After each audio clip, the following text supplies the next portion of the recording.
రాష్ట్రంలో జాతీయ రహదారులు నరేంద్ర మోడీ గారి ప్రభుత్వం వచ్చినాక ఈ 10 సంవత్సరాల్లో 5,000 కిలోమీటర్ల పైగా ఇష్టం రోడ్లు వేసినాం మేము. ఈ రోడ్లు కావి అభివృద్ధి కాదు. ఇది మళ్ళీ ఏమంటారు, మేము పన్ను కడుతున్నాం. మరి నువ్వు జైలుకి వెళ్ళిపోతా కొడుతున్నావా? మీరు చేసి మీకు రాష్ట్ర ప్రజలు పన్ను కట్టినా కూడా మీరు అభివృద్ధి చేస్తలేరు కదా. రాష్ట్ర ప్రజలు పన్ను కట్టినా కూడా సంక్షేమ పథకాలు అమలు చేస్తలేరు కదా. మరి ఏడమైంది రాష్ట్ర ప్రజలు కట్టే పన్ను ఏడమైంది? మరి కేసీఆర్ అప్పు చేసినారు. కేసీఆర్ అప్పు చేసిండనే ఆ బాధ భరించలేక మీరు అప్పు తీస్తున్నారే మీకు ఓట్లు వేసి జనం. మళ్ళీ మీరు కూడా వచ్చే అప్పు అంటే రాష్ట్ర ముఖ్యమంత్రి గారు అమాయకంగా సింపతితోని ప్రజలను నమ్మించే ప్రయత్నం చేసిండు. కానీ అదేమంటే డామిడ్ కథ అడ్డం తిరిగింది లెక్క ప్రజలు చేర్చుకునే పరిస్థితి వాళ్ళు. ఇది మంచి పద్ధతి కాదు. ఇది వాళ్ళ తెలంగాణ రాష్ట్రాన్ని కష్టపడి సాధించుకున్నాం. 1,400 మంది బలిదానం అయిపోయారు. ఇలా వాళ్ళు ఆత్మహత్య ఘోషిస్తున్నాయి. లక్షల మంది లాఠీ దెబ్బలు తిన్నారు, జైలుకు పోయారు. 13 లక్షల మంది ఉపాధ్యాయులు రోడ్డుకి ఎక్కి సకల జనుల సమ్మె చేశారు, మెరుపు సమ్మె చేశారు. వాళ్ళ డిమాండ్ల సాధన కోసం మన రాష్ట్రం మనకు వస్తే మన డిమాండ్లు ఎదుగుతాయి, మన పాలన మనం సాగించుకోవచ్చు అని చెప్పి వాళ్ళు కష్టపడి తెలంగాణ రాష్ట్రాన్ని సాధించుకొని ఒక మూర్ఖుడి చేతిలో పెడితే ఆ మూర్ఖుడి పాలన భరించలేక మీ చేతిలో పెడితే ఆ మూర్ఖుడికి మూర్ఖుడు అయిపోయారు మీరు. కాంగ్రెస్ పార్టీ రాక్షసత్వం బయటపడ్డది. నిన్న గాడిది గుడ్డు పెట్టుకున్నారు. ఇవాళ ఏమిచ్చారు? గాడిది గుడ్డు కూడా ఇస్తలేరు మీరు. ఇలా నేను రాహుల్ గాంధీ గారిని డిమాండ్ చేస్తున్నా, ప్రియాంక గాంధీ గారిని డిమాండ్ చేస్తున్నా. తెలంగాణ రాష్ట్రానికి వచ్చిర్రు, సంవిధాన్ బుక్ చేత పట్టుకున్నారు.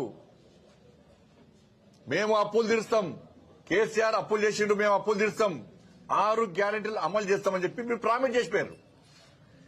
ఇలా అదే సంవిధాన్ బుక్ పట్టుకొని రాహుల్ గాంధీ గారు తెలంగాణ రాష్ట్రానికి రావాలి. ప్రజలను మేము సమీకరిస్తాం, బహిరంగ సభ మేము పెడతాం. దానిలో ప్రజల సమాధానాలకు క్వశ్చన్స్ కు సమాధానం చెప్పాలి, ప్రశ్నలకు సమాధానం చెప్పాలి. రాహుల్ గాంధీ గారు సంవిధానం మీద ప్రమాణం చేసి చెప్పాలి. సంవిధానం మీద ప్రమాణం చేసి రాహుల్ గాంధీ చెప్పగలరా ఇది కరెక్ట్ అని చెప్పగలరా? రేవంత్ రెడ్డి గారు మాట్లాడిన మాటలు కరెక్ట్ అని సంవిధానం మీద ఒట్టేసి రాహుల్ గాంధీ గారు కానీ ప్రియాంక గాంధీ గారు చెప్పగలరా? ఆపై ఎలక్షన్ వచ్చారు, ఊగదమ్ముడు ఉపన్యాసాలు ఇచ్చారు, గాడి గుడ్డు చూపెట్టారు. ఇవాళ తెలంగాణ ప్రజలు మోసం చేశారు. అన్ని అబద్ధాలేనా? అరే కేంద్రానికి పోతున్నారు, ప్రధానమంత్రి కలుస్తున్నారు, మంత్రులను కలుస్తున్నారు, డిమాండ్లు పెడుతున్నారు. నిన్న కోమరెడ్డి వెంకటరెడ్డి గారు కృతజ్ఞతలు చెప్పారు నితిన్ గడ్కరీ గారికి. అంతకుముందు రైల్వే మిషన్ కృతజ్ఞతలు చెప్పారు. మంత్రులందరికీ కృతజ్ఞతలు చెప్తారు తెలంగాణ రాష్ట్ర అభివృద్ధి సహకరిస్తున్నందుకు. మళ్ళా ఉల్టా చేస్తున్నారు. అన్న బదాలే. నిన్న ఒక మంత్రి రాసిండు, ఏది ఈ రాజీవ్ రహదారి. ఆయన హైదరాబాద్ నుంచి మంచిర్యాల వరకు రాజీవ్ రహదారి. ఇదట కేంద్ర ప్రభుత్వం రాజీవ్ రహదారి నిర్మిస్తలేదట. ఎంత జూటా మాటలంటే, రాజీవ్ రహదారిని నిర్మించింది కాంగ్రెస్ పార్టీ రాష్ట్ర ప్రభుత్వం. ఇప్పుడు ఈ టెండర్ పెట్టింది కాంగ్రెస్ పార్టీ ప్రభుత్వమే, పనులు ప్రారంభించింది కాంగ్రెస్ పార్టీ ప్రభుత్వమే, దాన్ని పాము లెక్క వంకర తిప్పింది కాంగ్రెస్ పార్టీ ప్రభుత్వం హయాంలోనే, క్వాలిటీ లేకుండా పనిచేసింది కాంగ్రెస్ పార్టీ హయాంలోనే, క్వాలిటీ లేకుండా పనిచేస్తున్నారని చెప్పి విచారణ జరిపింది కాంగ్రెస్ పార్టీ హయాంలోనే. ఇప్పుడు ఇలా ప్రజలు పడుతున్న ఇబ్బందులకు కారణం కాంగ్రెస్ పార్టీ ప్రభుత్వమే. ఆ కాంట్రాక్టర్ కు 2036 వరకు అగ్రిమెంట్ రాసిచ్చింది కాంగ్రెస్ పార్టీ ప్రభుత్వమే. ఇప్పుడు దాన్ని జాతీయ రహదారిగా చేయాలట. ఏమైంది పేపర్? ఇప్పుడు 2022లో మీ పేపర్ చూపెడతారండి మీకు.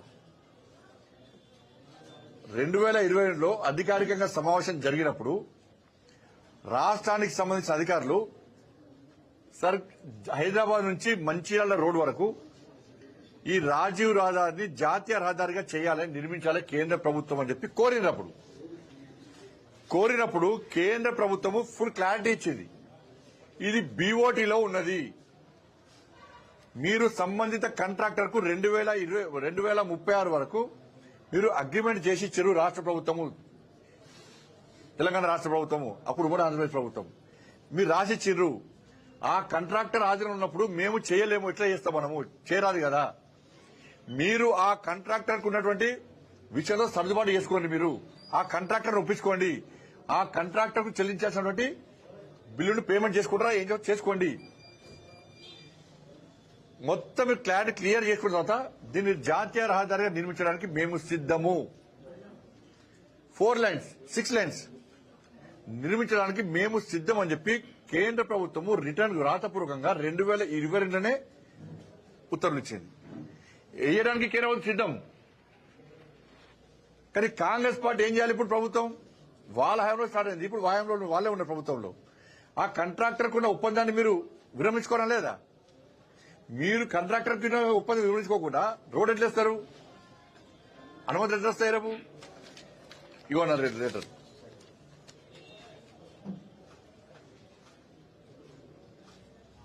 ఇప్పుడు 2022 9/6/2022 ఇది కేంద్ర ప్రభుత్వము. మేము కరీంనగర్ నుంచి రామగుండ మంచిర్యాలకు రాజీవ్ రహదారిని జాతీయ రహదారిగా చేయడానికి సిద్ధంగా ఉన్నాం. మీ దగ్గర ఉన్న ఇబ్బందులు మీరు తొలగించుకోండి, మీ దగ్గర ఉన్న సమస్యను పరిష్కరించుకోండి, మేము చేయడానికి సిద్ధం అని చెప్పి క్లియర్ గా రాసి ఉన్నది. ఈ టెండర్ పెట్టింది మీరే, పనులు చేసింది మీరే, ఆ కాంట్రాక్టర్కి ఇచ్చింది మీరే, క్వాలిటీలో కూడా పనులు చేసింది మీ హయాంలోనే, వంకర దింపి యాక్సిడెంట్ కారకులు మీరే, విచారణ జరిపింది మీరే, విచారణ తుంగలు దొక్కింది మీరే, కాంట్రాక్టర్కి 2036 వరకు అప్పయ్యింది మీరే, మళ్ళీ లెటర్ రాసేది మీరే. మళ్ళీ లెటర్ రాస్తారు. టీవీలో ఏమొస్తుంది? రహదారిని కేంద్ర ప్రభుత్వం నిర్మించాలి అని టీవీలో వస్తుంది. కానీ అంతకుముందు జరిగిన చరిత్ర ఎవరు తెలుసు? ఎవరు తెలియదు. దీని మీద ఇప్పుడు నేనేమంటున్నా అంటే రాష్ట్ర ముఖ్యమంత్రి అని డిమాండ్ చేస్తున్నా. మీ మంత్రులు, మీ నాయకులే కేంద్ర ప్రభుత్వానికి లేఖ రాసిరు. ఏమని? హైదరాబాద్ నుంచి రామగుండం మంచిర్యాల వరకు రాజీవ్ రహదారిని జాతీయ రహదారిని నిర్మించాలని చెప్పారు. మేము సిద్ధము. మీరు కాంట్రాక్టర్తో జరిగిన ఒప్పందాన్ని దాన్ని క్యాన్సిల్ చేసి కాంట్రాక్టర్ ఒప్పించే దమ్ము మీకున్నా మీరు చేయండి. అంతెందుకన్నా నిన్న కోమటిరెడ్డి వెంకటరెడ్డి గారితో మాట్లాడినప్పుడు నితిన్ గడ్కరీ గారిని ఒప్పించి నేనే, వెంకటరెడ్డి గారే సాక్ష్యం. సార్ అన్ని రోడ్లు అయిపోతున్నాయి సార్, మాకు సిరిసిల్ల కామారెడ్డి, కరీంనగర్ కామారెడ్డి రహదారి కావాలి, ప్లస్ హైదరాబాద్ రామగుండం వరకు మంచిర్యాల వరకు జాతీయ రహదారి కావాలి సార్ అంటే ఆయన ఇప్పుడు మరి బీఓటీ ఉంది కదా, బీఓటీ సమస్యను పరిష్కరించుకోండి.